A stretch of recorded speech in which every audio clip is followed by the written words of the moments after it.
Hello and welcome. Thank you for joining the Child Care Business Coach podcast. And for those of you watching the video, we are using this as a dual purpose. It's going to be on our live show and the podcast as well. So wherever you're watching or listening to us, welcome. I am joined by a pretty cool guest today, the Tony Child, who is going to be our keynote speaker at the Child Care Business Summit. So Tony, go ahead and introduce yourself.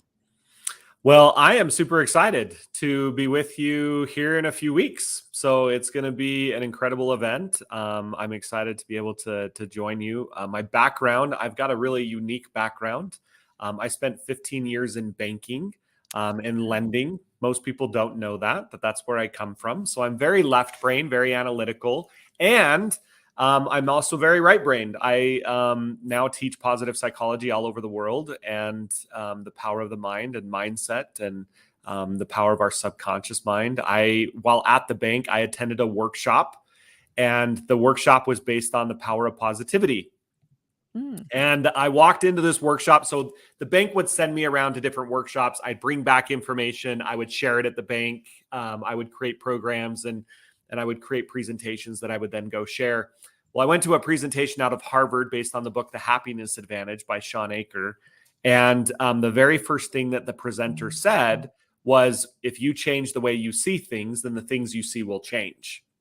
I thought that was so stupid. I thought it was so stupid. I turned to my boss and I'm like, that's the stupidest thing I've ever heard. Can I leave? And she said, if you want to get fired, you'll leave. And I was like, all right, I'll stay. And I stayed over the next 3 hours, and those 3 hours changed my life. Wow. I was like semesters away from, like 2 semesters away from a degree in finance and in credit and a bunch of accounting stuff, and totally changed that into communications, positive psychology degrees, certifications. And this is now my life. Like, I believe, this is what I believe, that you can add a 0 to any number you want in your life. So if that's like, I want to 10 times my leads, you can do that. I want to 10 times my income, you can do that. I want to 10 times my revenue as a childcare owner, you can do that. Like, you can add a 0 to your number. And I had no clue, because my 0 was 6 figures. And it's like, how in the heck am I going to go to 7 figures? Because that didn't even compute into my brain as a possibility. Yes. And that's where mindset work comes in. I change who I am systematically, meaning what I believe and the limits that I hold, I can add a 0 to any number I want in my life. Yes. And I think you just summarized exactly why we're bringing you in as our keynote, because I am on a mission to change the early childhood education community. We are stuck in this old, archaic industrial standard that isn't working anymore. And with the up and coming economy that we see, that we know is inevitable, if my industry doesn't level up and change, we're not going to make it. I was in the same city I live in right now. I own childcare centers here. And when I first started business in 2008, by the way, there was 5 of us. There were 5 childcare centers here. I started at one of the worst economic times of my lifetime, my adult life. And I not only built, but I built something big. And I'm out of the 5 childcare centers that were here, only 2 of us survived the last recession. Wow. And the reason I survived is because I didn't allow myself to be stuck in that old mindset. I looked in my industry and I thought, why are we doing things like this? Obviously, it's failing. But what I see in early childhood education is that people are so stuck in that mindset, that one way of thinking. It's almost like Blockbuster, right? Where's Blockbuster? A lot of the younger kids, like my kids, don't even know what it is. They don't even know what Blockbuster is, right? But when we were kids, it was exciting to go to Blockbuster. But why is Blockbuster not an everyday name anymore like it used to be? Because they got stuck in an industry standards that became outdated and they didn't evolve. And so my mission right now is to bring new people into the early childhood education community that we don't know. So a lot of my listeners aren't going to know who you are because they're so stuck in this archaic system and they're still listening to people with this old mindset that isn't serving us. And so mindset is the key. My background, by the way, is in neuropsychology. So that's where I just understand the power of your brain and what you can create when you really harness the power of your brain. Yeah. Yeah. And we'll, we'll talk all about that. So here's a fascinating thing that I'd love to chat with you. So what percentage of child care centers go under within their first 2 years? I think you shared it before we came on air here, but I want to just get that number and then I want to talk about it.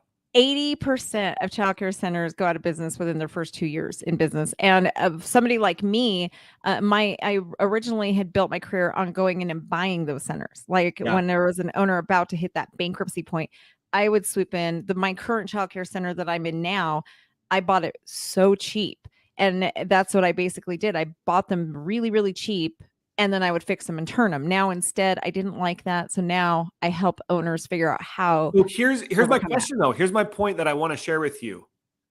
Was it the actual, so if within 2 years, these child care centers go under, but you go in and buy them and actually make them profitable. Right. So is it the economy that made it go No. out? No. Is it the Mm-mm. center that made it go out? Is it the location that made it go out? Nope. No. It is the mindset of the owner. Yes.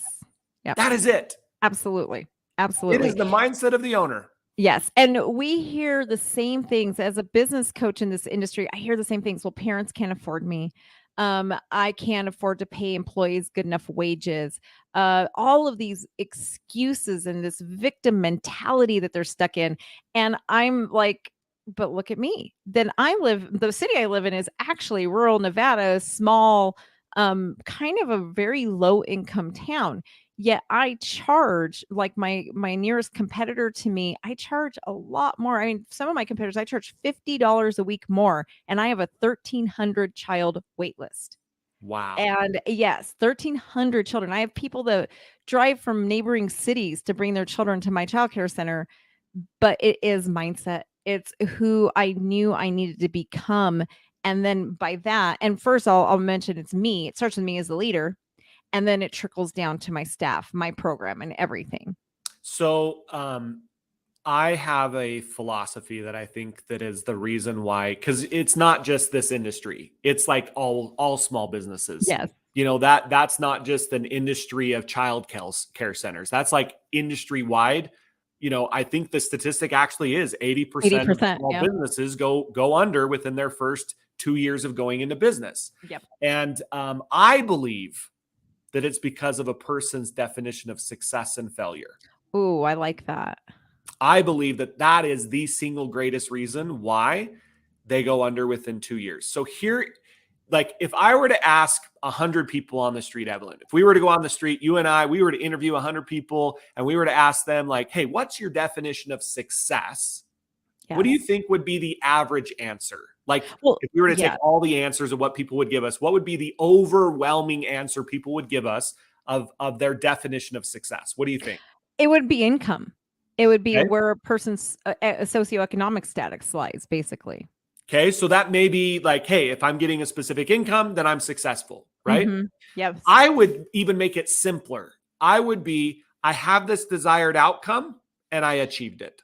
Yes. Yeah. That would be like the simplest definition of success that most people carry. Right. I had an idea of what I wanted and I got it. So would you agree, by the way, that that's probably the definition of a desired outcome? Yeah, absolutely. It is that desired outcome. And then I think the problem occurs when people get to that point. Okay. And then they realize, I'm going to reframe it. I'm going to reframe the whole thing because what I'm saying is this is limits. This is why people go bankrupt. Okay. So I got my desired outcome. That's the definition of success for most people. So by default, what's the definition of failure? Not getting there or losing it all. I didn't get my desired outcome. Yes. Therefore, I what? Right. I failed. Yeah. And that will cripple you. Yes. As an organization, as a person, if your definition of success is, I had this picture in my mind of how success was going to look like, and I got it. And if I don't get the picture of what success looks like, then I failed. Yes. And most people then take it on as an identity of I'm a failure. And as soon as that happens, you're done. You're You're toast. done. Yes. You're absolutely right. And I also think, like, to add to that, with the ones who do get there, it's not what they thought it was going to be. I help a Yeah. lot of new owners. I help them achieve ownership. And I went through this myself, where you think you're going to get to this goal and then all of your answers are going to be found and life is going to be beautiful and wonderful, and you got that golden ticket to life.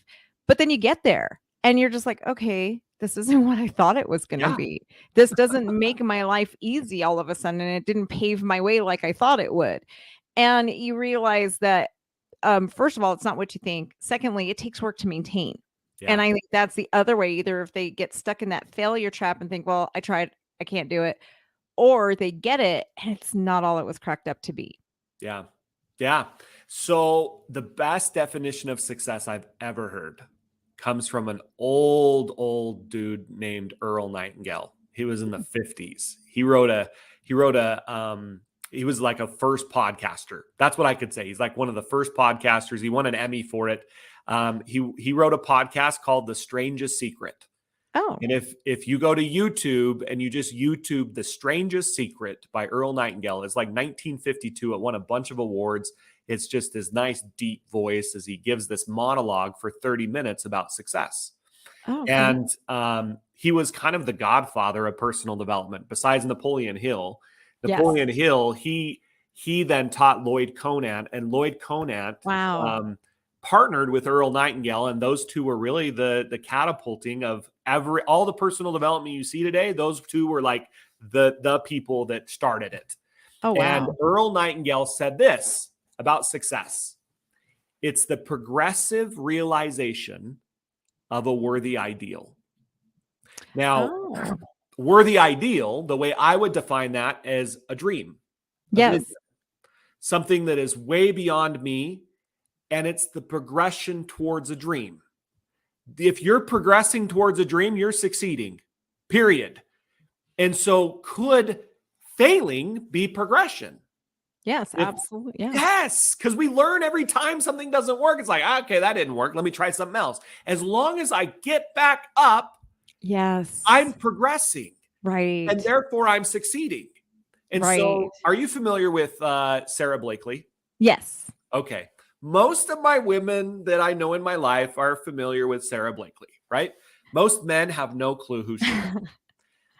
Sarah Blakely creates underwear for women, like that does a lot of cool stuff that Yes. makes women feel good, right? Right. That's probably the best way I could describe Right. Yes. it. Okay.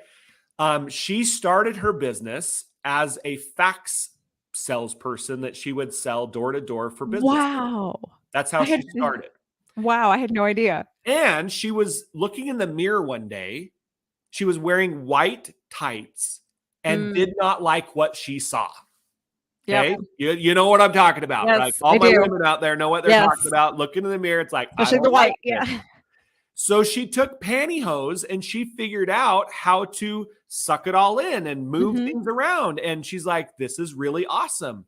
And so she created the first Spanx. Like that's how it came about. Yeah. And Yep. now we know what's happened. She started with $5,000 in her bank account, and now she's over $1 billion. Yeah, it's kind of funny. I credit her for my ability to wear white jeans. So there. Yes, right? Most women do. Right. And here's what was so fascinating. So fast forward now 30 years, she's a billionaire, and she's on CNN. And the interviewer is asking her, how did you do this? Like, how did you create all of this?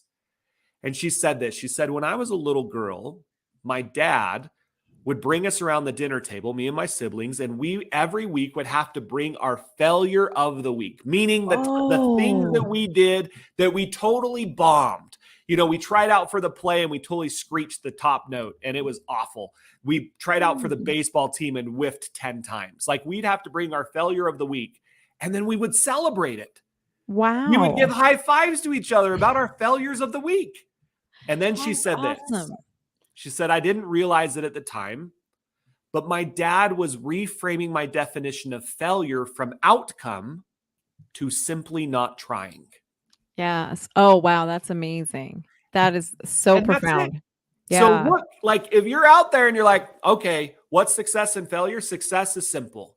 I'm progressing towards a dream, And failure is only when I quit. When you quit. And I didn't Exactly. try. I didn't Yes. try a new idea. I didn't try a new, like, look, if you're a child care center owner or you're an owner of any company, Yes. you're going to pivot probably 1,000 times before you hit Oh, pay yeah. dirt. Like, how many Yeah. times have you pivoted in your career? Oh my gosh, Evelyn? not even. Well, and I was once a failing owner. I didn't know what I was doing, to the point that my mom and my husband both came to me and said, "Okay, Evelyn, it's time to throw in the towel. You're done. You've tried this." And I realized, like, no, I don't fail until the day I give up. And that was exactly my thinking, is if I give up, that is when I've truly failed. And from the world's perspective, my business was failing. I was headed for bankruptcy. Yeah. But then I pivot, and the thing people need to also understand is, yes, I pivoted at that point, but then I had to pivot again, and then COVID hit and I had to pivot again. And when people look at people like you and I, and they say like, "Oh, well, it's so easy for them." No, it's not. We're It's just not. it's our mindset. We're just prepared to know that some of our ideas are going to fail, and that's okay. And we're also prepared to pivot at any given time. It's Yeah. like that's just it. We're adaptable. And one of my favorite inventors was Thomas Edison. And an interviewer came up to him and said, "Wow, you failed like 10,000 times before you hit it." Yep. He said this, and this is again goes to our definition of failure and success. He said, No. I didn't fail 10,000 times. I found 9,999 ways how to not build a light bulb. Oh, But that's every awesome. time I tried, I figured out what not to do for the next time, or I figured out what to tweak for the next time. Yes. And it took him 10,000 tries to succeed at his dream. His dream was, I want to provide a light bulb. Like, that was his dream. Right. And he progressed every time he seemingly failed.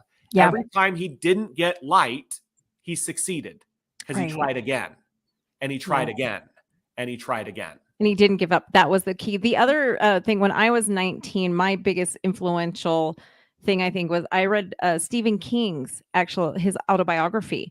And in it, he talks about how when he was submitting his first book that he was trying to get published was Carrie. Carrie was actually rejected 3,000 times. 3,000 times before What? he got the first yes. Yeah. Wow. His mother told him that he just needed to focus on being a teacher. He was I think it was high school or middle school. I can't remember which of the two, but he was a teacher. That he just said, focus on your teacher career. You can become a principal. That's amazing, but give up this dream of being a writer.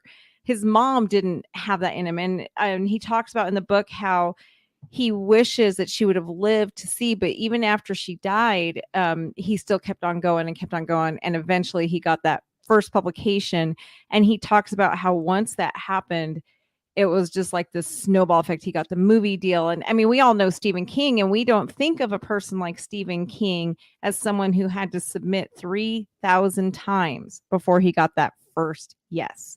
But imagine if he had given up at 1,000. And that's when I was reading that book at 19, I thought to myself, after 100, had he given up, everybody would have said, "Wow, you're amazing. You tried 100 times and you didn't give up. But you know what? Good job for trying." And nobody would have faulted him for giving up at that point. Yeah. When he hit 1,000, 2,000, but he didn't let the outside world get into his head. He had that belief in himself, and he wasn't accepting failure. And now he is the Stephen King we know today. Same thing happened to J.K. Rowling, by the way. Oh, wow. I didn't know that. Same thing. Like, hundreds and hundreds of people declined her manuscript of Harry Potter, thinking no one will ever buy this. No one will ever read this. Harry Potter is probably my favorite nonfiction, or my favorite fictional book. Like, I read Harry Potter as an adult. I would like be the first person in line to go get my Harry Potter book. Like, and so the point, like, it's just amazing what supposed experts will tell us. Mm-hmm. And I look at like Sylvester Stallone. Do you know Sylvester Stallone's story? Yes. He was like dirt poor. Like, he had to sell his dog that poor. Yeah. Like, he got divorced that poor because he couldn't support even his wife that poor. Yeah. And he wrote the manuscript to Rocky. And every single person declined. And finally, one producer said, "You know what? I like the script. I'll pay you $100,000 for it." Now, $100,000 to someone who's dirt poor is insanely Yeah. like I want Especially to back hit. then. Yeah. But then Especially here was then. the caveat. The caveat was you're not the main character. And Sylvester Stallone's dream was not only having Rocky be produced, but having him as Rocky. Oh, right. And he wouldn't accept it. He declined it. Wow. Yeah, he said, no, I can't do it. And finally they came back and they said, fine, then you're going to take the hit on this because no one's ever going to watch this. This is not going to, Oh, we'll produce wow. it. We're going to do it on a shoestring budget. You're not going to get paid until the back end of royalties. And I don't think at that point royalties was a big deal. And so Right. he's like, you'll get paid royalties. You're not going to get paid on the front end. And look at what Rocky's done. Oh my gosh, the royalties alone. I mean, so many actors nowadays don't even get the royalties. So it's amazing what you do when you just don't give up. And one of the things I teach my people a lot of times is that really consistency over time is the key. Yeah. As long as you're consistent, you're going to find the success. You just can't give up, and then try different ways of doing things. If it's not working, then try something different, and don't be afraid. The fear, I think, factor and letting other people get into your head is just a huge thing where you have to do what is right for your business and not be afraid of who's going to walk away from you, who doesn't believe in you. Because even some of the most well-meaning people who love us don't always see it like we do. And we just have to stay true to us and to our dreams. Yeah. Yeah. And I look at it like you're the average of the 5 people you associate with. That was Jim Rohn. Sean Akers actually proven it in a book called Big Potential. He actually proved the quote to be scientifically true. Wow. So you are the average of the 5 people that you associate most with. And if you think about where these 5 people are, they're seated right next to you. Yes. And so when you're going after a new chair, you're going after something that's like way out there, and you ask the people that are right next to you what they think, just look at where they are. Right. They're going to tell you based on their experience, and it will be based on your experience. And if it's based on your experience, you're probably not going to get there. If you're truly dreaming, you won't know how to do it. Right. That's what makes a dream a dream. It's like, I have no clue how I'm going to do this, but I really want this. And I know that if you're a business owner, whether it's a childcare center owner or any other entrepreneur, you had a dream. You wouldn't have opened up this business without a dream. Right. A dream of it flourishing, a dream of it helping thousands of kids, a dream of it going beyond 2 years. Like you have a dream. Just keep that dream there and progress and know that every time you fall on your face, it's not failing. It's just a way that didn't work. Right. It's not a failure. Absolutely. I love that so much. And you bring me to the point on why I'm even doing the Child Care Business Summit, that I really want to expose this industry to a higher level of thinking that we're not seeing. And that's why the Child Care Business Summit is the only event that I honestly, with all my heart, believe that my industry needs to be at this year, because these are the people you need to be around. If you are the 5 people that you spend the most time with, then maybe you should bring people into that circle of yours. And being at the summit, you're going to be with other owners who understand that they need to level up. You're going to hear from people who have leveled up their lives, and you can see what have they done. You and I had shared the same business coach for a while, and I actually put her picture on my vision board, which is right behind me there, because I just needed that other type of higher level thinking in my atmosphere all the time in what I needed to accomplish. So there was a period where I engulfed myself in her podcast, her books, her teachings, because exactly what you're saying, you just level up. And then when I got everything I needed, then I find the next one. And then I find the next, just really engulfing yourself around those type of people, your thinking will level up. And when you do, everything around you levels up, to the point your personal life, your business life. I mean, through this whole process, I've actually I've lost 150 pounds in my personal life. I'm a successful business owner. It just your whole life changes. So for those of you listening, this is another reason why you have to be at the Child Care Business Summit. It is not an option. I know a lot of you think you don't have the money, but I can tell you right now, you can't afford not to come. You are losing more money by not coming because you're not getting out of that old way of thinking. Yeah. And it's just to jump up Yes. a level of frequency. Like I look at it as like, and I'll share this at the conference. One of the most brilliant minds of our time was Nikola Tesla. And it's Yes. not the Tesla that we drive around. Like I think it was inspired by that Yeah. Elon Musk was inspired by Nikola Tesla, but Nikola Tesla was one of the greatest scientists of our time. Mm-hmm. And he said this. He said, if you want to know the secrets of the universe, think in terms of energy, frequency, and vibration. Yes. If you want to know the secrets of the universe, think in terms of energy, frequency, and vibration. So I just look at it as frequency. If I want to tap into something 10 times more than what I am, I actually have to tap into that frequency.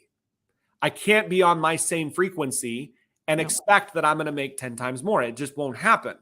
When I was in banking and I made $100,000 a year in banking and I would go to a new bank or a new position, I was expecting 105,000 or 110,000. At no point in time was I expecting $1 million. Right. That jump was too big for me. My frequency wasn't on that.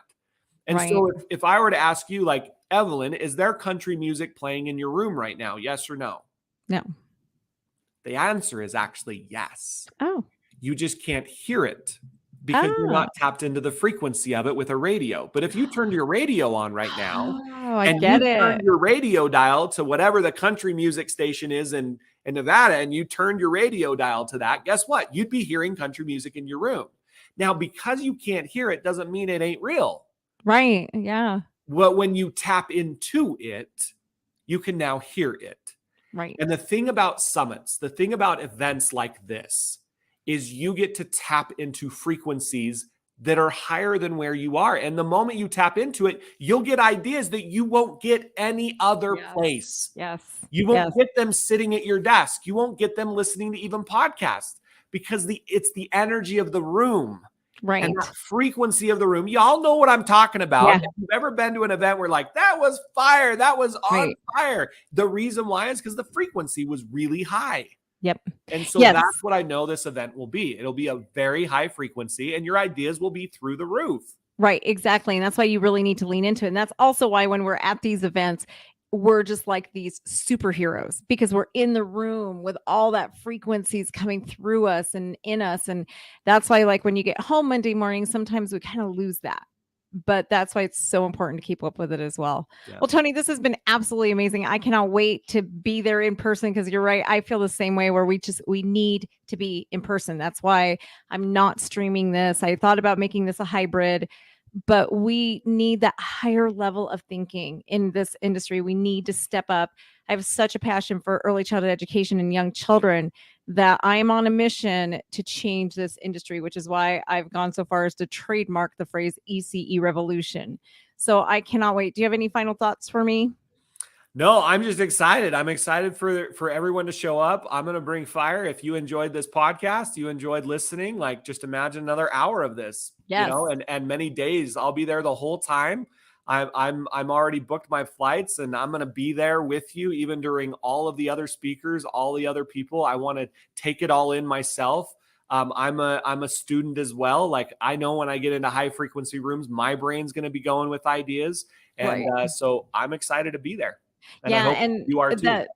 I'm so excited. One of the points you bring up that's really good is I've been to these conferences where you don't actually get to meet the speakers. So we've actually constructed the Child Care Business Summit where you guys are going to have time to actually talk to us in person, to sit down, pick our brains, be with us, sharing those frequencies that we put out. So make sure that you are there. You cannot miss the Child Care Business Summit. Well, thank you so much, Tony. This has been wonderful.